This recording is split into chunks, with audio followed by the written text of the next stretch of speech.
Did you know you could sponsor Nerd and Tie? That's right, for just $20, we'd say something nice about you here or your business. Just, again, go to nerdandtie.com, click on the sponsorship information on that page, and send us a few bucks. Also, if you'd like to support our legal fund, you can go to gofundme.com/nerdandtie, because that's how episodes like this are brought by listeners like you.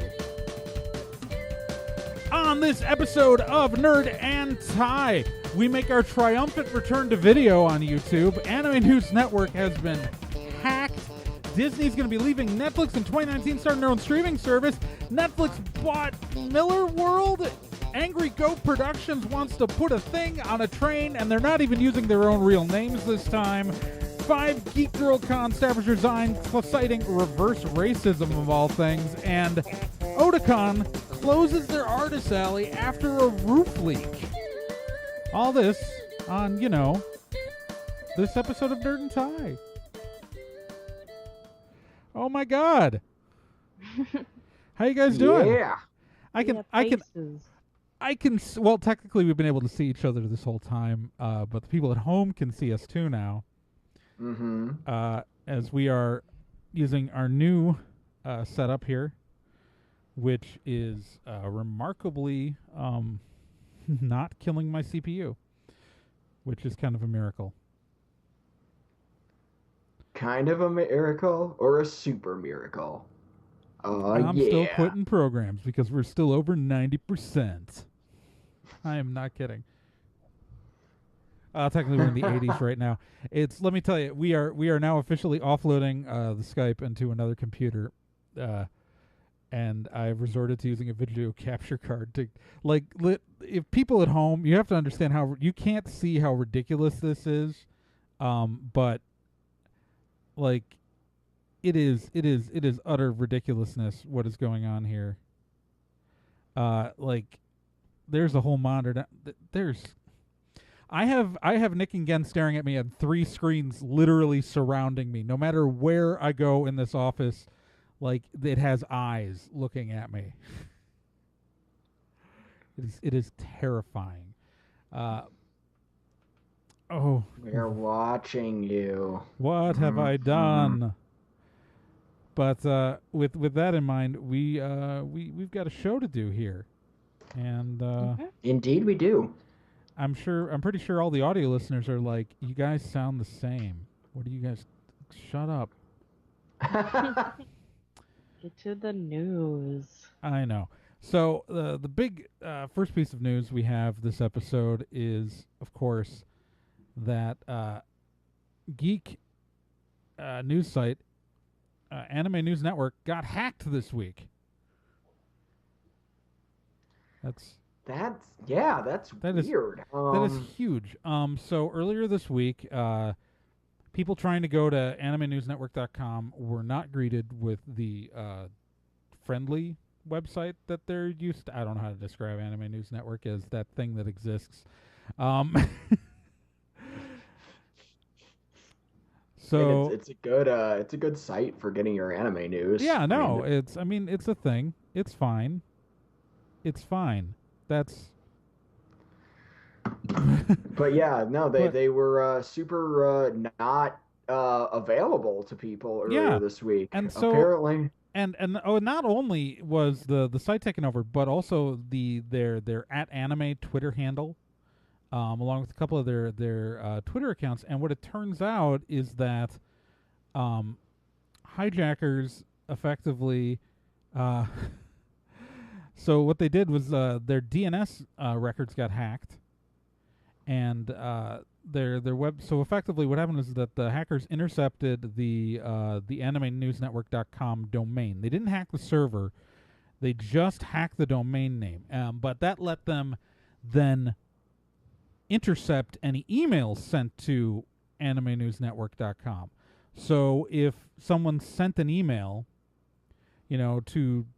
to that URL, a password recovery email for a Twitter account, then jeez. So yeah, that is that's how they were able to gain access to all the Twitter accounts. So Anime News Network, because the domain wasn't compromised, they relaunched at animenewsnetwork.cc. They are trying to get their domain back. I'm gonna punch in right now to see if, because it wasn't online last I checked. So right now, if you go to animenewsnetwork.com, there's just the word anime in the middle of the screen with like clouds going over a starry background with like a time, with like the current time and date. Like I'm not kidding. This is what happens if you try it. This is what is currently at the URL. That's so weird. Like I'm trying to figure out who and why, and maybe I'm thinking too much logic with this, but so Right? if you want to actually get to Anime News Network's website, it's animenewsnetwork.cc right now, and that'll get you there. So I know they're trying to get the domain back. I don't know what the status is on that. They did want to reassure everyone that no personal information or accounts on their website were hacked. Hackers did not get access to anything like that. I mean, obviously, you should change passwords periodically, but the hack did not reveal anything like that unless you happen to have an animenewsnetwork.com email address. Pretty much none of your stuff got compromised. Yeah, this is just it's interesting because I'm not a big reader of animenewsnetwork.com, but I know some of you who listen to the show, and we've been critical of some of their editorial policies, or at least we've been critical of one guy who works there. Let's be fair, or I have anyway. Yeah, you definitely have, Nick. I'm not even trying to. I'm not even trying to hide it. I do think Theron Martin is a rape apologist, but that's completely beside the point. I still think overall they're a good site that has one bad egg writing for them. Yeah. But it's kind of a big deal though that hackers would go after effectively a news outlet. Yeah, it's weird. Like, yeah. Nevertheless, an anime news outlet, like, yeah. if you're gonna hit a news outlet, really?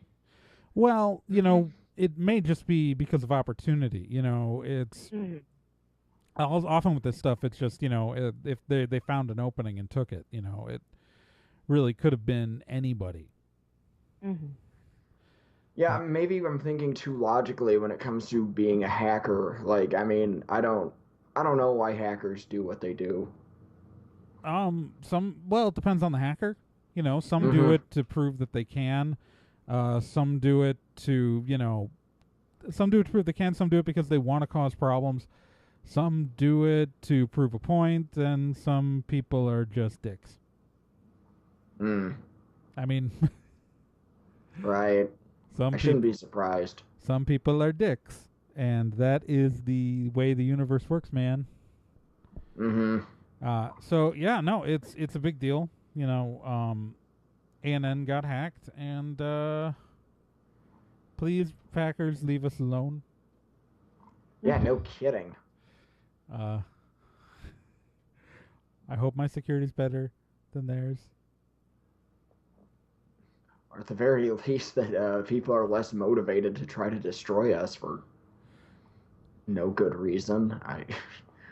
People are most likely to try to destroy us for, through much more legal methods. Oh. Oh. There was a dumb effect I tried to do that didn't work on the camera. So it benefited no one by trying to do that. Oh, okay. So yeah, ANN put out the whole official statement about it, and they want people to spread the word that the new URL is animenewsnetwork.cc. Honestly, so I guess the question is, I want to find out exactly what happened here. Like, was this a hijacked domain, Mm-hmm. or was there something far more mundane behind it? Which is, say, why? Because No Brand Con, beloved anime convention that I currently still work for, at one point lost their domain to a bunch of Russian spammers. But Jeez. but that wasn't hacked. They lost the domain because it was not on staff. They forgot to renew it. Yeah, if I'm not mistaken, that also happened to DaishoCon. So Or at the very least, they chose not to renew it. Or because I'll tell you, the expiration date on the current registration is August 2019. Which honestly leads me to believe, and maybe I'm wrong, maybe Anime News Network forgot to renew their domain, and then someone else hacked it by buying it, and then used that to hack their Twitter accounts. Like, the Twitter accounts were legitimately hacked. They have reclaimed the @anime username, but lost all of their followers. So anyone who was following Anime News Network's @anime Twitter account has to manually refollow it. It's just, it's unfortunate. It's dumb. Mm-hmm. It is what it is. But that's why, I wonder if it was just honestly, someone making a mistake on ANN's part. Because I've seen that happen with, especially you get these, small organizations that have long, domains that they've had for a long time are really sought after. Because the longer a domain's been registered, the higher it ranks in search engines. Because it means it's an established thing and not a fly-by-night, quick registration. So, it's a thought. Mm-hmm. Jeez. It's just... It is a shame, though. Yeah. Because, it just... I don't know. Speaking of shames, Nick, unless you have... No, I don't have anything else to add to this. I have something else stupid to look at. Because... No, I'm calling it what it is. So, Disney has announced that in 2019, they are planning to leave Netflix. That's right, they are planning to leave Netflix because they are starting their own streaming service. So if you're that attached to watching the Star Wars movies or the Marvel movies on Netflix, you have a lot to not look forward to. And that's not even counting a bunch of, animated things and other Disney originals that would probably be taken down. And what the flippity flapjacks? Everyone stop starting... I'm sorry. That's the main headline. I don't want to get into my explosion too much. But, gosh dang it, can we stop having everyone want to start their own streaming service, please? Please! You get a streaming service. You get a streaming service. Everyone gets streaming services. I don't want to buy more streaming services. Look, man, I don't understand. I don't. This is so weird and dumb. And that's not even including, a lot of people talk about the Marvel movies and Star Wars, but, does this also mean the Netflix original series Marvel things are also at stake? Okay. No, they're not. Importantly, and this is importantly, because Netflix was a co-producer of those series, Netflix co-owns the Marvel series that they did, and so it's that's the important thing. It's This doesn't affect the Marvel Netflix series because Netflix co-owns those, so those can never leave Netflix. Okay, good. And so yeah, this is complicated. So Disney had struck up an exclusivity deal through the end of 2018 with Disney and Netflix had an exclusive deal that they set up a couple of years ago after Netflix lost Starz. So it was a deal they made for content after losing access to the Starz channel content. Right now, it is claimed that Netflix is trying to negotiate with Disney to keep the Marvel and Star Wars IPs on Netflix after the shift.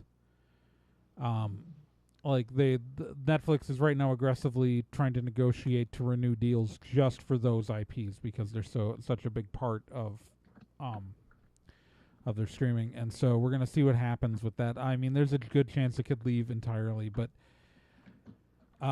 again, we don't have to worry about anything. So and also not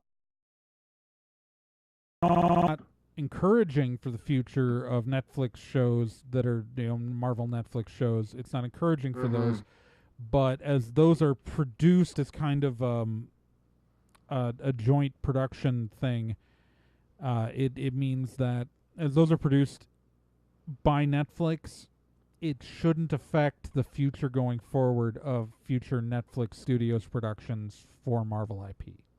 Okay. I mean, mind you, again, it means that Disney is looking to create its own streaming service, and so the first thing they might do when looking to create some original IP for that is go, hey, look at all these Marvel characters we have. Why would we want to keep making deals with this competing streaming service for new shows with these characters when we can just make our own? Which, that has me nervous because, frankly, the creative team at Netflix,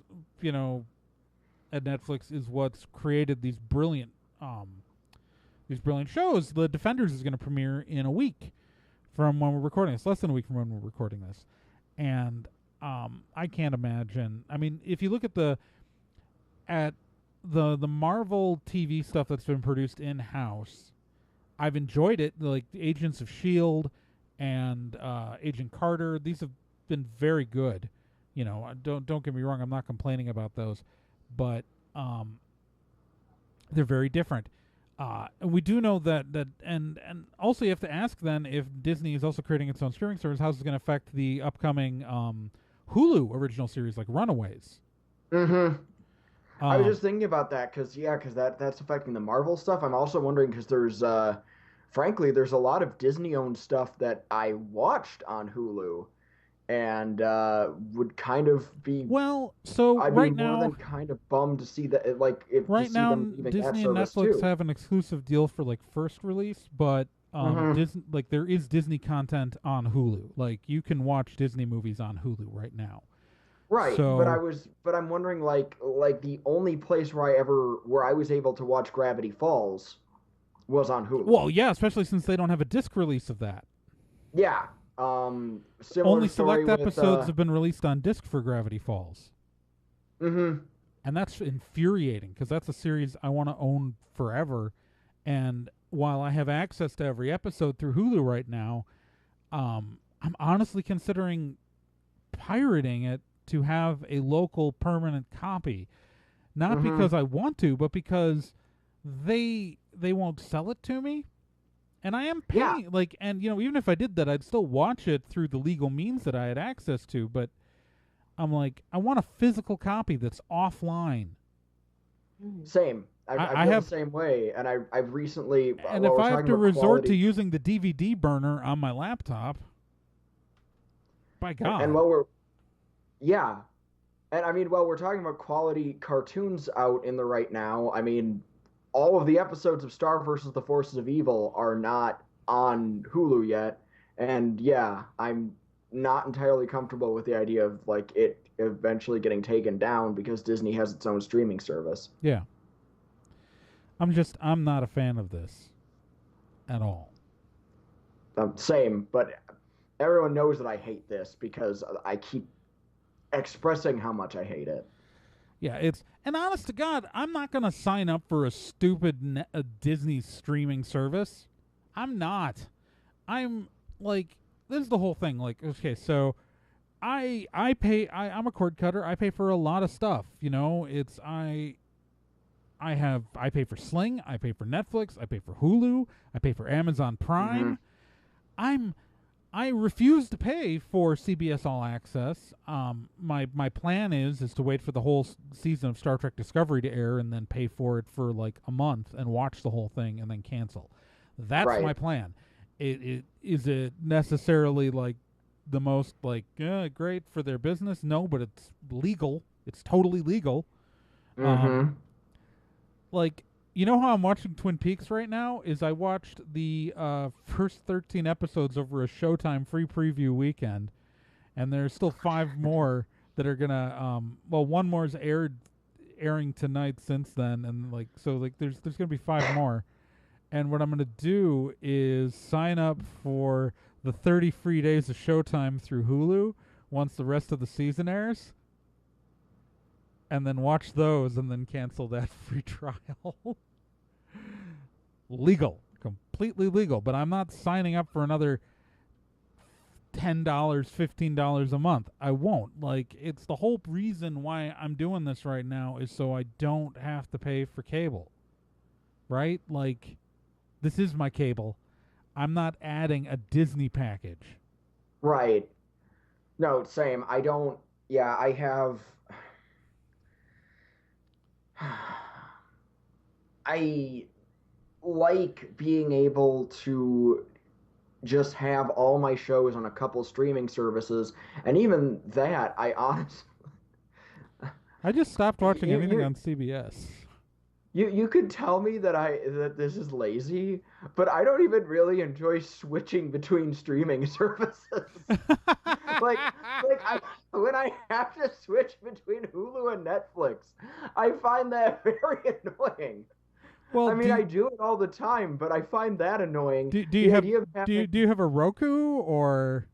I currently I'm using my PlayStation 3. Okay, so that might be why it's just more annoying for you because. When it's on the Roku because it's all designed around the streaming service, I sit home and then I just hit the other button and I load it up, and it's like it's only 2 more steps from changing shows. Right. I don't know what it's like on a PS3 because I don't. On a PS3, you have you have all your apps that are accessible, and then you can like just push the little menu button in the middle of the controller and switch apps. Okay. It's easy enough. I just find it annoying because then I have to wait for the new app to load. I will say I'm annoyed by having to. So I have now that I live in Eau Claire, as people can tell by the bright yellow room that I'm in now, as opposed to the old white office. It's now a bright yellow studio, thanks to the bizarre choices of the previous tenants of this apartment. But now that I live here, I have over-the-air channels. Like, I have actual broadcast channels here that I can pick up on my TV. Like, and not just a couple. Like, I have every network but CBS coming over the air, and, all, like, the sub-digital channels. So it's like it's a good 15 channels or something like that. And I never watch any of them, not because I don't watch live TV. I watch live TV on Sling all the time, but because I hate changing the input on my TV from my Roku to television. That's fair. I just don't want to. So annoying. Oh. I'm just like, when BBC America finally hit Sling, I was like, finally, I have all of my channels. I'm good. Like, yeah, the CW is its own stupid app that has commercials that are 10 times the volume of the show that I have to mute constantly, but it's there. It works. I have my stuff. And now it's like, you're not going to have any access to any of those Marvel movies anymore. Okay, I'm not. I can live without them. That's my whole thing, is that I can live without the Marvel movies. I usually buy the Marvel movie. The only reason I haven't bought the last couple is because I just moved into a new house, and I haven't had the money to buy Marvel movies. You know what? Honestly, I don't rewatch the Marvel movies all that often because, frankly, there's always a new one. It's like... I rewatch the Captain America movies like once every couple months because they make me feel good. Well, those are good movies. I've rewatched Guardians of the Galaxy a bunch. Although actually, I've only watched my home copy like once. I just saw that I saw that first one in the theaters a lot. Like I think I saw it like 4 times in the like all at drive-ins, at multiple drive-ins. My God. Oh, there's something. I have a problem. A little bit. Oh.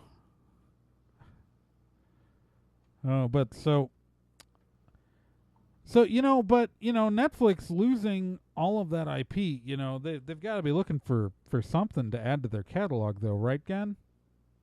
Yep, and to fill that hole, hopefully, they have purchased Mark Millar's Millarworld, which is the imprint that he uses to publish comic books under different publishers, most notably Wanted, Chosen, The Unfunnies, Kick-Ass, and War Heroes.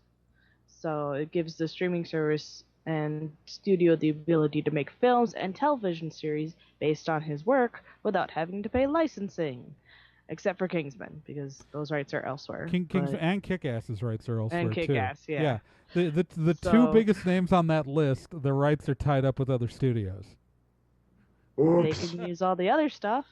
Well, it's like when Marvel started making things and they had sold off the rights to Spider-Man and the X-Men and Fantastic Four. Mm-hmm. And they have one of those back now. Sort of. Sort of. Sharing. Not really. Don't think about it too much. As long as we don't think about the Venom movie, it's fine. But yeah, Venom movie. So what do we think about, like, Mark Millar is just, he's a friggin', his work is often problematic. Mm-hmm. But he often, like, he has, like, Kick-Ass would have been great if not for some of the rapey stuff in some of the Kick-Ass comics. And they only have a little bit of that in the movies. But, like, I don't know.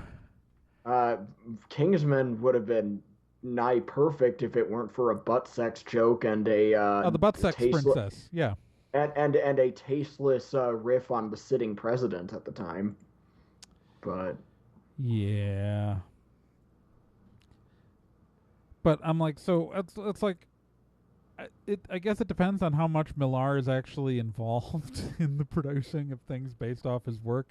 I find because remember, Mark Millar wrote Civil War for Marvel, and that movie was really good. Sans his involvement. I mean, I guess what it comes down to is that it just strikes me as weird. Like, I mean, yeah, artists co-created a lot of this stuff with him, but it's like if Hulu announced that they bought Gail Simone, like, it would just be weird, right? Like. Like, I was like, it's effective. Are you not looking forward to the Hulu Gail Simone verse? Featuring a Clean Room. Welcome to Leaving Megalopolis. I'm just trying to think of things that she owns the creator rights to, because a lot of her great work is done on characters that she doesn't own. You know what I wish a streaming service would actually buy the rights to a creator's works from? I would die if someone good got a hold of the Mike Mignola verse. Like, ooh, all the BPRD and Hellboy stuff, like doing a bunch of series about them. I'd be all over that. Well, dude, you know that Hellboy movie that's coming out? Uh-huh. They want to use it to launch a Hellboy shared universe. It could work, but I almost, like, I see the only problem I have with that is I would like smaller scale stories, and I know that if it's movies, it's going to only be the big stories, and I would love for, kind of the smaller stuff and the more, the mundane, the not, I guess not traditionally mundane, but the mundane-ish adventures that they have in addition to the grandiose adventures. I would love something like that, but Yeah, I can see that. I mean, but don't you like the world ending every 5 minutes and everything you ever watch? no, no, I don't. In fact, it's actually part of why I've grown to. This is gonna sound awful, but that's actually why I've grown tired at Doctor Who finales because I don't care. I like you can only have the entire universe be at stake so many times before I stop caring. Well, Like, you haven't watched the most recent season yet. no, I haven't. So, I mean, obviously there are big stakes in that finale, but it's much more they're much more personal stakes. Okay, good, because like everyone forgets like the greatest. What? Well, maybe not. I'm not sure. I one of the greatest. Sorry, I'm trying to cut out my hyperbole, but one of the greatest examples of a Doctor finale, of a Doctor exit, what was at stake was the companion. She was dying. That was it. Yeah. Not the world, not the universe, just Perry. And that, to me, is one of the most powerful Doctor finales of all time. And that was all it was. It was just one person. Yeah. It's huge. I mean, again, we've gotten off track, but it's because I don't know anything about Mark Millar's crap. I'm sorry. Well, same hat. Yeah, like Great that they're getting new stuff, but who knows the stuff? Like, whoop-de-doo. Well, I mean, there are people who know the stuff. It's just that it just seems weird to have it all be about one writer's stuff. Yeah. And that's like, sorry, but I don't know that it's quite the volume to fill the hole that Disney would leave. Yeah. I don't know. I'm certain it's not the volume that they would to fill that hole, frankly. All right. So, speaking of holes, Oh boy.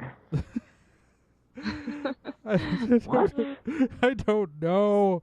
I'm falling into I don't them. even want to know where you're going with that, but okay. All right, so Angry Goat Productions, wandering us over to the con scene here. Angry Goat Productions is a name that 8 months ago I had never heard before in my life, and now I feel like I'm talking about them like every other month. Jesus Christ, I've written like 5 articles on them now. All right, so Angry Goat Productions, you may remember, they're just covered in drama. So they we first talked about them at the beginning of the year because they were kind of feeling kind of scammy for people who were they announced an event called Cosplay Unplugged Los Angeles, supposed to have a Sailor Moon pop-up cafe, and there was all this Outlander stuff involved, and it felt fishy to a lot of people, and we looked into it, and what we found was Angry Goat Productions is a company run by a man named Ray Jelly. Technically, it is on paper owned by his wife Jill Jelly, but Ray Jelly's the guy who runs it, and they have Angry Goat Productions has been, like, even in his life before Angry Goat Productions, Ray Jelly likes to announce events that never end up happening. Mm-hmm. Angry Goat Productions has been around since 2012, I want to say. They have announced tons of things, cruises, train rides, now events, and none of them have happened. Zero goose egg have happened. And they've been canceling it constantly, and surprisingly though, they haven't become infamous in the con world, and there are a lot of theories why, and the main one is just that no one ever registered for these events that they tried to launch.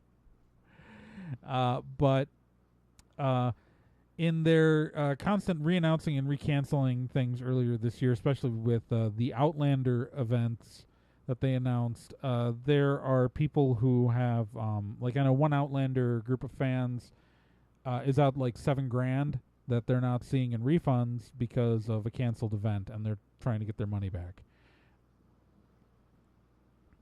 So that's super fun. Also often based on I've talked to, since we've been writing about Angry Go Productions at the beginning of the year. I've talked to at least 3 or 4 former staffers, like people who have worked for Ray Jelly.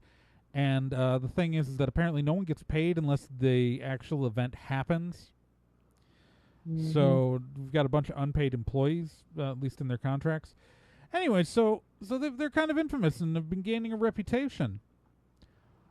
Jiminy. Which is why it was kind of alarming when a new event came across our tips email where someone pointed out that there's an event run by the North American School of Wizardry, or NASOW, called the Witch and Wizard Express, that has been announced that is actually being run by Angry Go Productions. It is a supposed LARP on a train. Although, based on the sources we've talked to, there's been no attempt to actually make arrangements for train cars with Amtrak or any of the other. But this whole thing is like they've got tickets for sale for hundreds of dollars. They are nowhere on their website do they have the name Angry Goat Productions. It is nowhere. The only reason why we know it's run by them is initially there was a tip that we got that alleged that the person claimed to have inside knowledge that it was run by them. But then we actually found on the LinkedIn page for one of the people working for them under Angry Go Productions a promotional video for this event.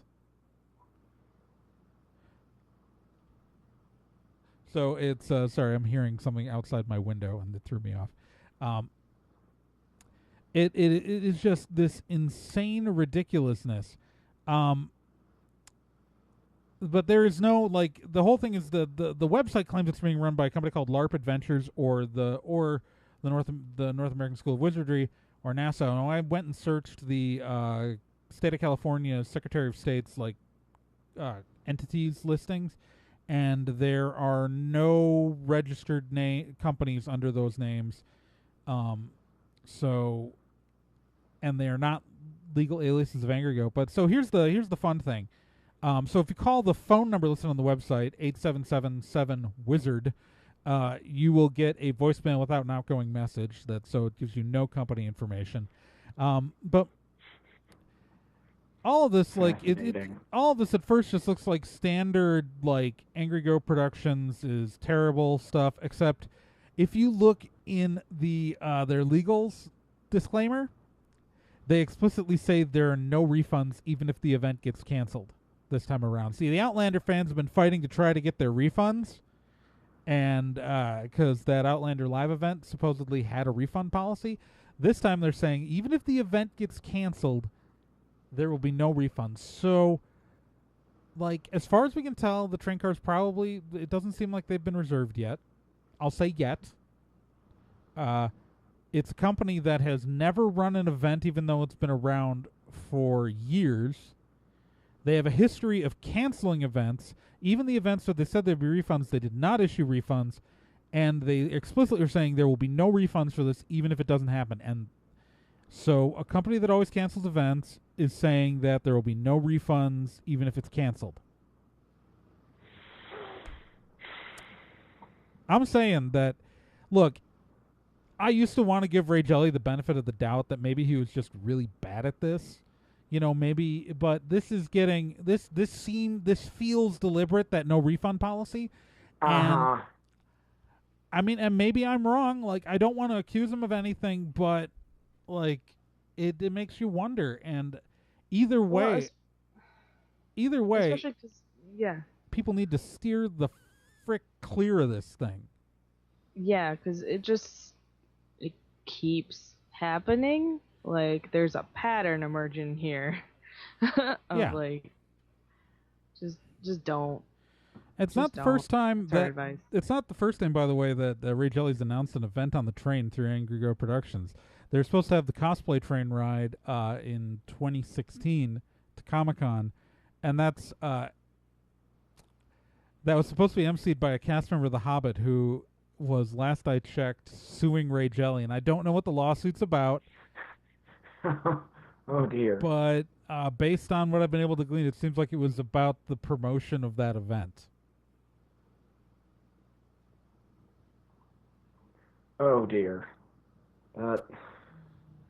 It's amazing. I'm just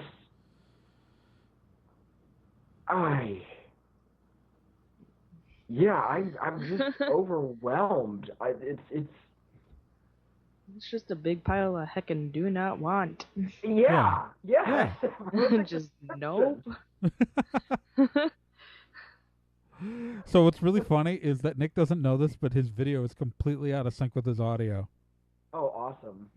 And so I know it's not on our production end here because Gen is fine. That's so weird. Like on my preview, it's fine. No, it's you sound fine, you look fine. There's just no synchronization, and so at one point you had your mouth flapping and you were saying completely different things, and it was a beautiful moment. I'm a 1960s Toho dub. This is what I've always wanted to be.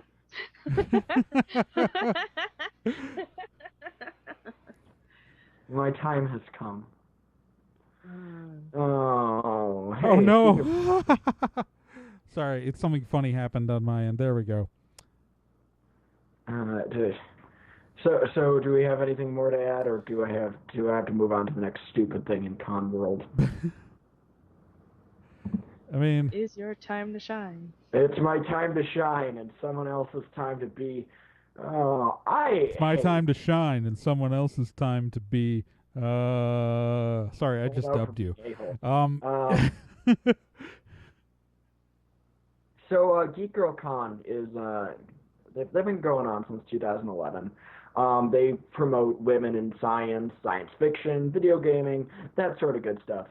So normally you wouldn't think their staff would be the type to be at the center of something this egregiously offensive, but pigs are flying, Nazis are back, so why can't we have something terrible like this? So 5 of their staff hijacked the convention website and mailing list on their way out the door when they resigned, so that they could say that they were quitting staff because they thought that that voting tactics were underhanded, that staff members were being bullied, and that they were being subjected to. This phrase hurts my head every time it comes up. Reverse racism. To be fair, they never used that word. Okay. But we can talk about that as you continue to summarize. But yeah, the site, the message, which was deleted from the website, went on to list all these things that they were upset about, that there were acts of discrimination carried out against them, and that the people in charge were opportunistic and postponing votes on things they wanted to talk about. And, yeah, I don't think you mentioned it, but yeah, like you sort of touched on this, but they posted this whole like diatribe and screed to the official website. Like they hijacked they quit and then hijacked the website afterwards and sent out the same diatribe to the GeekGirlCon mailing list. To the entire mailing list, yeah. Well, that was the first thing I said was that they were hijacked, but yeah. I'm sorry, I didn't hear you, so I assumed they didn't hear you, but that also might have just been me not paying attention. Good God, Good God. So yeah, this whole thing, it's kind of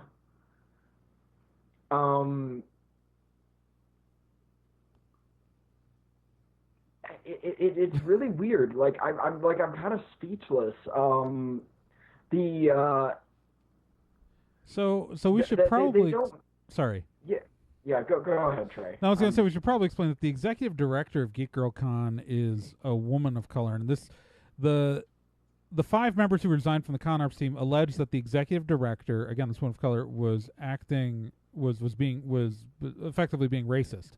Which, of course, when they were further pressed by people on Twitter that they were talking about racist against white people. So that's why we use the term reverse racism, because to understand racism, it's not just to discriminate against someone based on race. It also has to do with the power and societal structure. In America, you can't be racist against white people. You can be racist against white people in another country where white people aren't the dominant majority, but you can't do that in America. Secondly, the inciting incident based on, so what it really seems like, and this is the supposed racism really comes down to this pushing for diversity, like a diversity panel for like minorities, like being more inclusive. Like that's the so-called racist thing that the executive director is being accused of, is just wanting to do more inclusive panels. Wow, such racist. Yeah, so a bunch of white people got mad and quit. I'm so sick of hearing entitled white people get angry about stupid shit. Well, it's white feminism with a capital W. Not saying white feminists, but white feminism. Right. It's a real problem. Its intersectionality is important, and a lot of people can't see that. It's understanding that just because you don't have one kind of privilege doesn't mean you don't have another kind of privilege. And so it's these 5 people quit in a huff. And mind you, this is only 5 out of 40 of a staff of 50. So there are 45 people left on the con staff who are fine. But, you know, even if it wasn't so ridiculous, like even if they had like non-ridiculous reasons, the fact that they hijacked the news section of the website and sent out this message to the mailing list, having resigned, is so unprofessional. Right. Like, it would be one thing to like quit and then write this sort of thing on your personal blog or Facebook and be very public about why you left, but to exploit the convention's official communications policies, like they're not communications, but official communication platforms, and to do that is unprofessional. And even if their complaints had been legitimate, I would not want to work with these people. Like, that's really like, I don't want to work with these people because, like, I would never as a convention staffer want to work with these people because they effectively like tried to play they very explicitly, by the way, did not mention in that statement, I want to point out, in that statement, they do not mention that the executive director is a woman of color. And they just flat out accuse her of racism. And they don't explain the accusation, so it really looks like they're trying to, like, they were trying to craft a specific image and play on specific feelings that people would have when they hear that accusation. Like, it was a very manipulative choice of words to refer to this person as racist without giving the context. Like, by doing that without context, it really was a slanted, like, because I will tell you, when I first read that statement, and then when I thought I was going to be writing a very different article than what I ended up writing. You know, I thought I was going to be writing an article about people quitting in righteousness and like all this stuff, and you know, maybe they did something unprofessional and they shouldn't have done that, but like, and that it turned into, holy crap, no, these people are jackasses. And the rest of it honestly reads like it read like a Liechtenstein letter to me. And for those of you who have no idea what I'm talking about, which includes my co-hosts, early in my convention career, I say early, I mean like 2004, a member of staff decided that I was being too assertive in meetings. And so on other people's behalf, without asking them, wrote a letter to me telling me about how I was trying to take over and I should leave the organization because I was like making everybody uncomfortable and undermining the authority of certain people. And they sent this letter to me anonymously. And besides the fact that I went, the people who actually were in charge were not bothered by me, and also knew that I was at that time attempting to avoid any and all authority, which I have done it many times in my life, attempted to avoid any and all authority. I wrote a metaphor likening it to all of Europe writing to Liechtenstein, telling them to leave because they were being so aggressive. And so I refer to these, and I've seen this happen to other people, and so I've started referring to these situations where you get someone they accuse people of bullying. Like it's this whole thing where passive aggressive, insecure people accuse confident people of bullying just because they bothered to speak in the meeting. Now, there are sometimes real cases where people can be bullies. I don't want to claim that bullying never happens in convention organizations, but I've also seen situations where, and this is not just in application to me. I used an example involving me because that's why I named it that, because I wrote a mocking version of the letter as though it was written to Liechtenstein in my blog, and so that's why I call it the Liechtenstein letter. But I've seen this happen to other people where I have witnessed, I can think of other staffers who have literally had this kind of moment where people flounced in a huff, or literally wrote anonymous writing anonymous letters is a thing that people do, and I don't understand. The open letter quitting is so amazing. I've seen it so many times, but where it's always this confident person gets accused of all this stuff because someone else is uncomfortable with that. And I don't want to say that every situation where someone says that there's bullying is this, because it's really not. There are genuine bullies out there in the con scene. I can think of several. But I've also seen people who aren't bullies, including people who are friends of everybody on the show, get accused of it by insecure people who had crafted some bizarre version of the people in their heads. So when I read that whole letter after finding out the realities of the so-called racism accusation, it just read like a Liechtenstein letter. And I think that's a good name for it that we should all start using. I'm fine with that. Not just me. Yeah. Yeah. Who flounces? But it's so unprofessional to do it. Even if you're going to do that, don't do it on the official con website. Yeah. It's stupid and childish, and you lose all sympathy from me when you do that. There have been times where I have lost interest, or I've felt personally attacked by groups that I've been involved with. Well, yeah, and I'm not saying it never happens. That kind of thing happens, and sometimes, but I would never publicly say these people are jackasses and don't support anything they do. I definitely would say that. Okay. Well, I guess it depends on... But that's just me. In fact, I believe I have specifically written on the internet, on Nerd and Tie, these people are jackasses, don't support anything they do. Well, I'm fairly certain... in regards to, if it was just something that I felt it was a personal slight to me. Right. I don't think I would, yeah.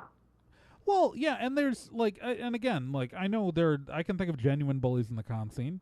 I can think of genuine bullies in the con scene who we all know, but I also know that there are people who I've seen accused of it, who I have been there for all the interactions, and they clearly did nothing wrong.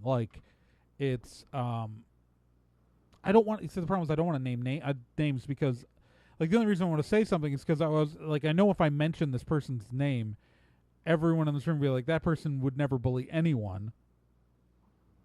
But, I don't want to, put that out into the public world that they were ever accused of it. You know what I mean? Confidentiality. Yeah. You can private message us later, though. Oh, yeah. No, I'll tell you guys about it later. But, so that's why it's I've literally myself been accused of conspiring with people who I never talked to, and trying to do things that it would have never crossed my mind to attempt. Well, it's even like the taking it into another realm of just people being awful for no gosh dang good reason. Like you could even bring it up with how many times Lindsay Ellis has been accused of this, or Anita Sarkeesian are accused of being part of these massive anti-men conspiracies. Like, Oh God, yeah. it's Well, the same kind of entitled idiots, really. yeah, no, exactly. Insecurity can just do crazy things to a I mean, human mind. I want to point out the only thing that makes this unique, that like compared to what I refer to as a Liechtenstein letter situation, is all the genuine Liechtenstein letter situations I can think of. The person who like wrote the thing or said the things and like saw the conspiracies where they didn't exist, they're all white dudes, and they're all dudes. So this would be different because this was women. Yeah, wow. But white feminism, it's a thing. Oh. Yep. Oh. Let's talk about something less chaotic. No promises. Not many promises. But definitely. Oh man. Okay, so I came home from work yesterday, and I'm sitting on my couch and I'm reading through Twitter to catch up on all my social media. And I have a bunch of friends who were in the artist alley and tabling at Otakon this year, which happened just this weekend. Yeah, like it just wrapped up like a couple hours ago. Yeah, and I saw a bunch of them saying like, "Oh, it closed down. Oh, this is happening. Oh, things are happening." And I'm just like, "Wait, what?" And slowly but surely, through various people and a myriad of different tweets, I was able to get the story to Trey that Otakon had temporarily closed their artist alley due to a roof leak during a huge storm. And yeah, we got that article up, and it seems like there were much higher amounts of rainwater than expected, and it flooded the convention center's drainage system, causing it to overflow and spill water through. The terrible part, though, is that water ended up falling directly on some artists' booths, and the convention had to, close the artist alley to like clean up. And so nobody got seriously hurt. I just want to put it out there. Nobody went to the hospital. Like, I think somebody twisted their ankle, something like that. Another one slipped and fell, but no serious injuries, nothing like that. That's important to say because there were some rumors. There were rumors throughout the night last night that someone had like fallen and cracked their head and had to go to the hospital. And yeah, none of that happened. None of that happened. And the artists who did have damage to their booths, Otakon is working with them to reimburse them somehow. Yeah, it's I'm unclear. not sure how much, but it's unclear who bears the financial responsibility, whether it be the convention or the convention center. And so they're still figuring that out. But Otakon was having artists who had damaged merchandise document it and bring it to them and the convention center. Yep. Yeah, so like there were lots of rumors going around with this whole thing where because when I was trying to figure out what happened last night, can get specifics, I talked to a couple of friends of mine who were there, and I talked to a couple of the artists who were tabling, like because people were paranoid that it was sewer water, that had been a pipe break, and originally our headline was that a pipe had broken, or a pipe had burst.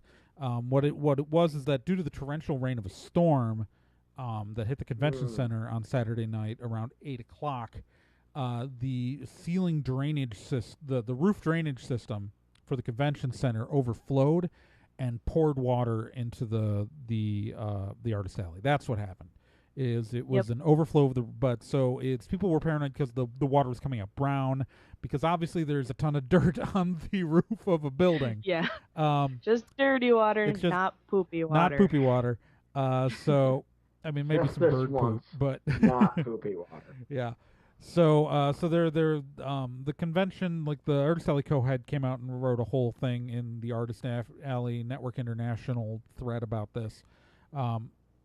That yeah, it was just rain overflow.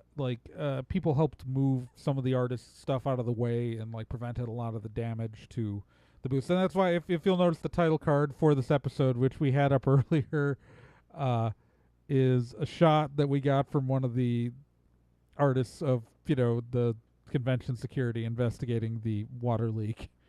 Not convention, but the convention center security investigating the water leak. It was.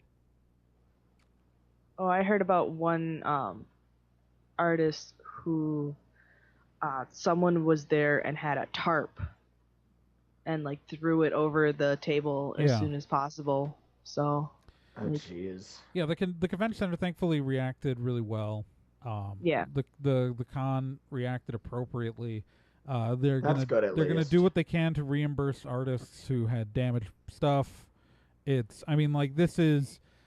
Like, it sucks that this happened, but... well, and it also sucks that it happened on the busiest night where the artist, could have made... Yeah. Although, according to a lot of the artists who, when they reopened the room, some of them had... some of the people I talked to had some of their best business after the room reopened. Like, the more better business than they had all day in that last hour and a half. Weird. But this was pretty much the... I mean, I'm betting they did a lot of business because people were curious to find out what happened with the roof leak. Oh, yeah. And so, hey, let's all go down to Artist Alley and find out what happened.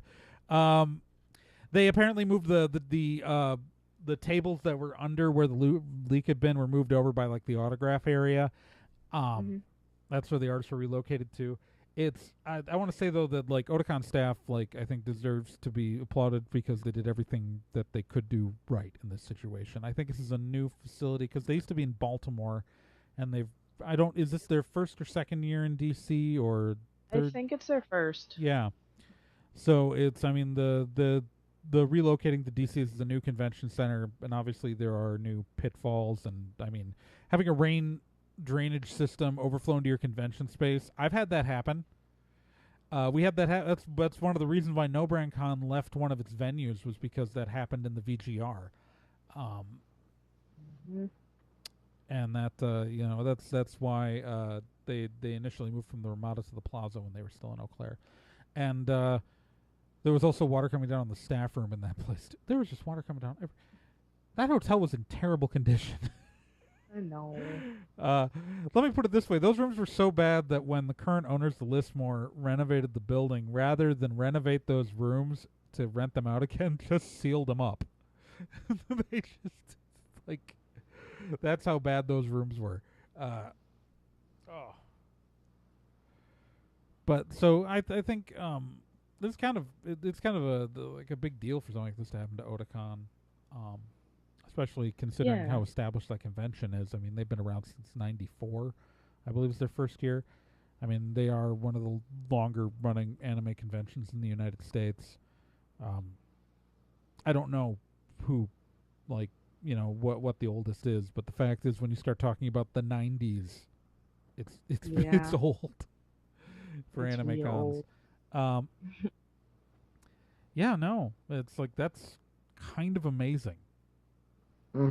That's gross. I am glad that they're doing that. That things were resolved well, though. Like that's a. I think it's. Yeah, and they're working to reimburse the artists because, like all three of us are Artist Alley people, and I'm just like, imagine if you were that table that got deluged, like. Oh, that would my heart goes out to them. Yeah, that was when I heard about that. I was just, my heart went out to all the artists because I was like, are they going to get any, are they going to get any reimbursement for lost product? Yeah, that's awful. Yeah, and I think it's actually pretty remarkable that they're working to do it. Now, if I were the convention, I would be trying to get that money out of the convention center because that is Same. It is not the convention's fault. That is the convention center's fault. Same. That's absolutely the convention center's fault. But we'll see what happens. We'll touch back. I'll probably touch back with some of the artists and see, who were under the water and see if anything gets cleared up. But obviously, if they do get paid all their money, it won't be a news story, and I won't post anything about it. Happy ending. Happy endings. People did what they said they were going to do. News at 11. Yay. So I'm shocked at this part of the show, though, because my mailbag is empty. Yeah, like, Archimize, what are you doing, man?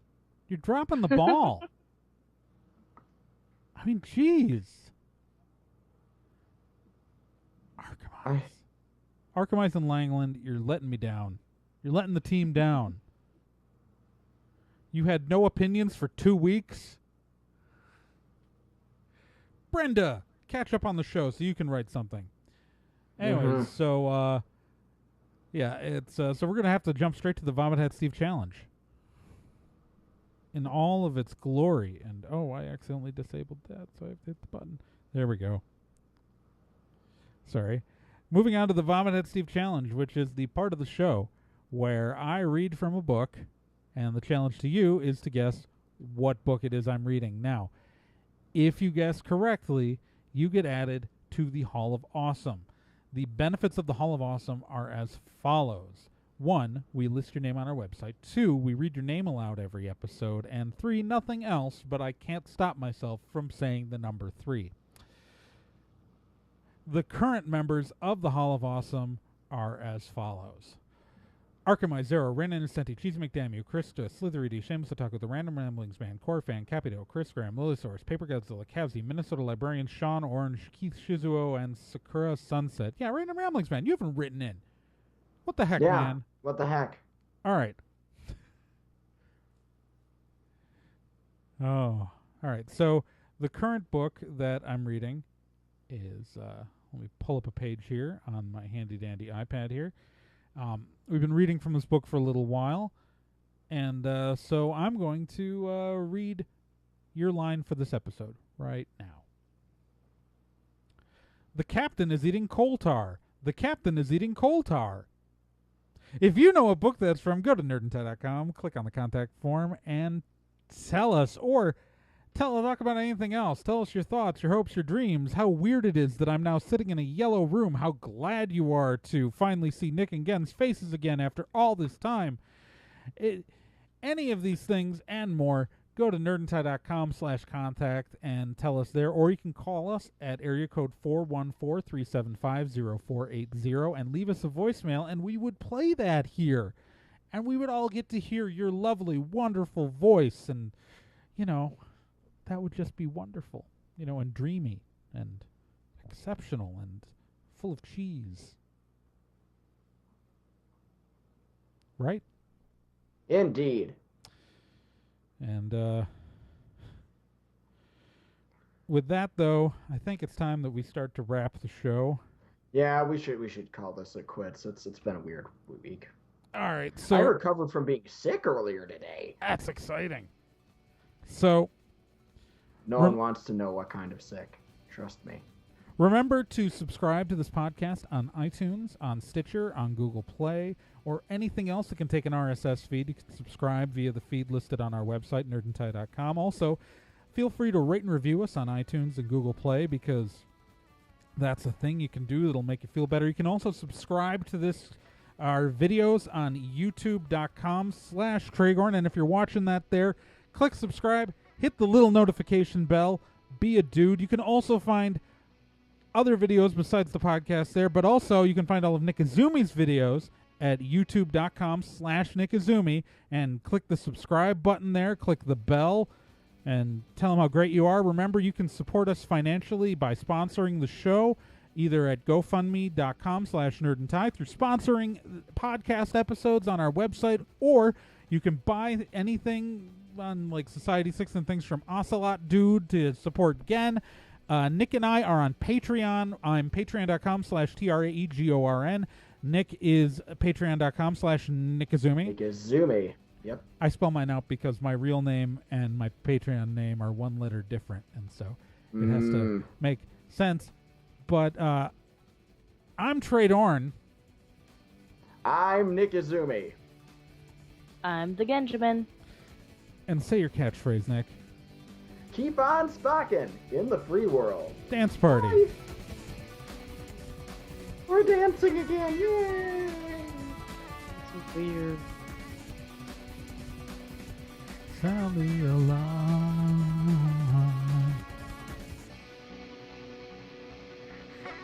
Tell me a lie. Alright. Where's the stop button? Oh.